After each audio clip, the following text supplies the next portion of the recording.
Greetings everybody, and happy Halloween from the Cinematologist Movie Reviews. Today we end off Oktoberfest 2016 with a much different approach than recent years.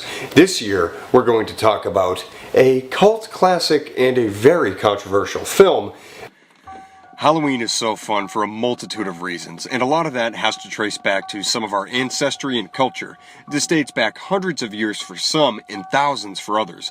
Throughout several generations, the culture and lore of Halloween has stayed and transcended time into all of our lives. Some films have touched on the ancient traditions and cultures of Halloween, movies like Trick or Treat, but one of the earliest examples was Halloween 3, Season of the Witch.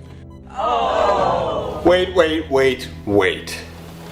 Now listen, even I gave this movie a bad review a few years ago, but like others, my opinion has matured about this movie, allowing for a much different perspective in which to view it. Now, is this the best possible follow-up to one of the greatest horror films ever made? I don't know about that. A critical box office disappointment? Sure, but I think it's time we look at this outside the appreciation we all share for Carpenter's Halloween and see how this fits as a spooky addition to what was supposed to be a part of an anthology series.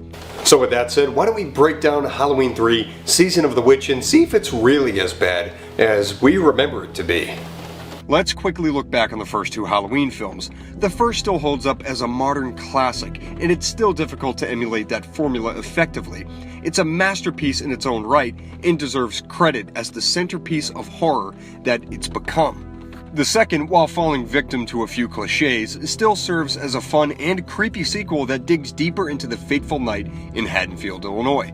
Hell, they even allude to ancient Celtic traditions in this movie, which is a great foreshadowing to the third film. So while many people love these first two films nearly and dearly, it is reasonable to see why they wanted to go in a different direction for the third film in this franchise. Having hinted at the premise in Halloween 2, it's great to see them jump right into it with Halloween 3 coming out the year after Halloween 2. First of all, why don't we talk about the original story here? Like I said before, they hinted at ancient Celtic rituals in the second Halloween movie, so to bring that into the mix for the third film was smart on their part and a great segue.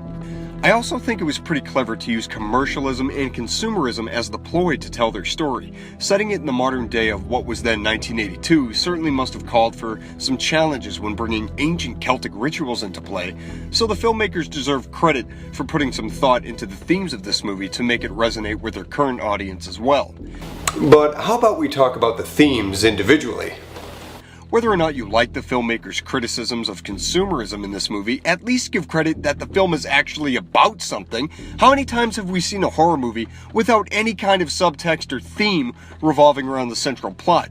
This movie actually has the idea of challenging something in the real world, and if we can at least subconsciously think about something like that, this movie's done a pretty good job.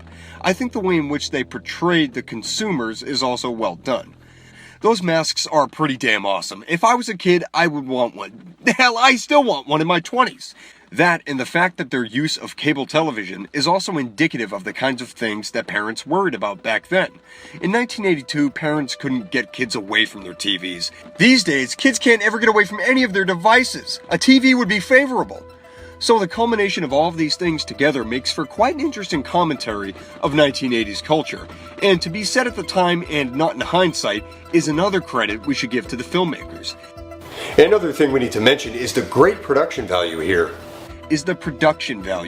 While there are some effects that really don't hold up today, I still think the production is admirable.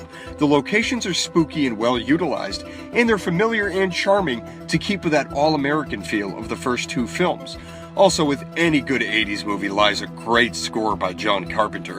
While he didn't write or direct this movie, he served as the producer and composer.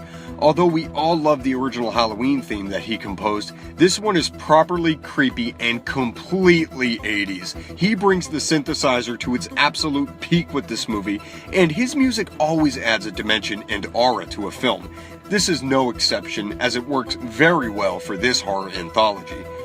And speaking of horror, can we admit how ballsy this movie is? I mean, for Christ's sake, they kill children on screen in this movie. They get their heads eaten to mush. Talk about horrifying.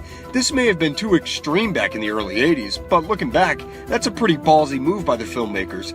Killing kids is always taboo in a film, but especially years ago, and those extreme risks are worth praising today. Now, with all that said, this is not a perfect film at all. Don't get me wrong, this movie can be really silly, and that's one of the main flaws, but I also think these flaws make the movie more watchable. The characters are silly, somewhat over the top and neurotic at times, and that brings a lot of vibrant energy to the film in a sense.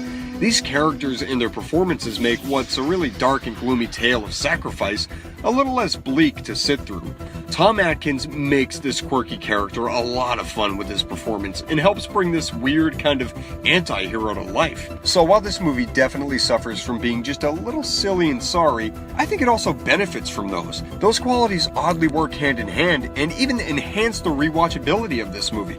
I think the scene in which they make Daniel watch the original Halloween is a great tongue-in-cheek moment, and to keep the tone from going too far down the path of bleakness. Overall, I would still admit this film isn't perfect by any means, but I think it deserves a lot more credit as an original and at least slightly thought-provoking anthology film. Creepy premise, unforgiving visuals, and an effective spooky presence all combined with a slightly campy adventure make for a fun seasonal film to keep on the shelf. If you go into this with an open mind and don't expect a masterpiece like the first film, I think you'll really like this. And even for those of us who enjoy the corny sequels when they brought back Michael Myers, this serves as a fun little intermission before the Shape returned back from the grave. So those are my thoughts on Halloween 3, Season of the Witch, and how it's quite a redeemable film. But the real question is, what did you guys think about this? This is all opinion based, so why not get the discussion going? Comment below, let us all know. And also, if you like this video, please like the video and subscribe for weekly updates on reviews and videos just like this. In the meantime, happy Halloween, and I'm the cinematologist diagnosing horror films one movie at a time. Thank you for watching.